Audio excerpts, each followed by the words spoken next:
Jail থেকে জামিনে মুক্তি পাওয়ার পরে অনুব্রত মণ্ডল বীরভূমের কেষ্টদা প্রবীর বিশ্বাসের সঙ্গে সরাসরি সাক্ষাৎকার, যেখানে আমরা দেখতে পেয়েছি প্রবীরদা একটির পর একটি প্রশ্ন করছেন আর উনি সেই আগের মুডে একটির পর একটির উত্তর দিয়ে যাচ্ছেন। প্রবীরদার প্রথম প্রশ্ন ছিল, আপনি কি বীরভূম ছেড়ে আর অন্য কোনো জেলাতে যাবেন, বিশেষ করে বাঁকুড়া, পুরুলিয়া?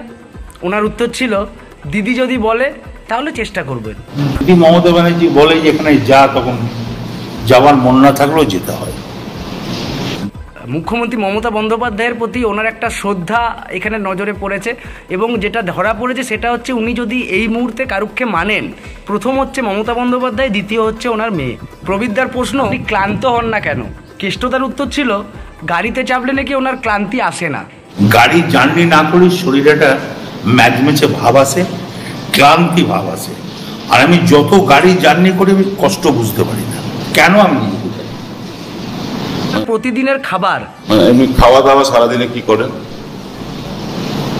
দিনে দুটো রুটি খাই। আচ্ছা, রাতে একটা রুটি খাই। মানে সারাদিনে 3টে রুটি আপনি খান? হ্যাঁ, আরে মনে হলে একটু যদি সকাল সকাল নামি তাহলে একটু মুড়ি খাই। প্রশ্ন ছিল, আপনাকে কি কোনোদিনও রাজ্যের মন্ত্রী হিসেবে পাবো না? সরাসরি বলে দিলেন কোনোদিনও পাবেন না। আমরা কি কখনো অনুব্রত মণ্ডলকে রাজ্যের মন্ত্রী হিসেবে পাবো না? কোনোদিনই পাবেন না। একটু ব্যাখ্যা করুন, কোনোদিনই পাবো না কেন? কারণ আপনি এত এই বয়সে এত বেশি কর্মক্ষম, এরকম মন্ত্রী তো আমাদের দরকার। আমি দাঁড়াবো না যদি মন্ত্রী হব। আমি আগে এমএলএ হবো, তবে তো মন্ত্রী হব। আমি তো এমএলএ হব, মন্ত্রী করলেন। এই মুহূর্তে যদি বিধানসভার ভোট হয়, তৃণমূল কংগ্রেস কতগুলি আসন পেতে পারে? আজকের তারিখে বলছি, লিখে রেখে দিন, 220 থেকে 230টা সিট পাবে। একই কথা তো বিজয়বর্গীয় বলছে। ওটা ও পাগলের মতন বলছে, আমি তার পাগল না। বিজয়বর্গীর লোক কোথাকার লোক? ইউপির লোক। সে পশ্চিমবাংলার রাজনীতি কি বলছে? ও তো হিন্দিভাষী। বিজয়বর্গী ইতিমধ্যে কলকাতায় নাগরিকত্ব মানে ভোটার কার্ড চেঞ্জ করে নিয়েছেন, কলকাতা বাসিন্দা হয়ে গেছে। সব হয়েছে, মানুষের সব জায়গাতে ওর সব জেগেছে। কিন্তু অন্তর এবং বেঙ্গলের মানুষ জানেও বেঙ্গলের মানুষ নয়। আর এটা হিন্দিভাষী এলাকা নয়, এটা বাঙালি, বাংলা ভাষী। না, আমরা যখন মানে লোকসভা নির্বাচনের আগে ওরা একটা স্লোগান করেছিল, আপকি বার 300 পার। আমরা দেখেছি জায়গায় জায়গায় ইভিএম চুরি হয়েছে, চুরি পর্যন্ত হয়ে গেছে, ইভিএম এর কারচুপি হয়েছে। আপনি কি এরকম কোনো আশঙ্কা করছেন? 230 ওরা সেই জায়গা থেকে বলছেন যে আমরা ইভিএম কম মানে ম্যানেজ করি 230 পেয়ে যাবো। আশা করি এটা পশ্চিমবাংলা পারবে না, অসুবিধা আছে। সেন্ট্রালের ভোটটা তো আলাদা হয়, এটাও সেন্ট্রালের ইলেকশন কমিশনের আন্ডারেরই ভোট। তবু পশ্চিমবাংলায় চুরি করাটা অসুবিধা আছে।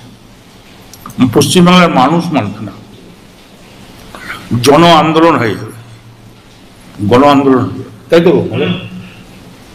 বিজেপিটা করবে কেন? মানুষ কি দিতে পেরেছে? আজকে ভারতবর্ষে যে পরিমাণে করোনা, সেই করোনা আবহাওয়াতে আজকে ভারতবর্ষ কোন জায়গায়?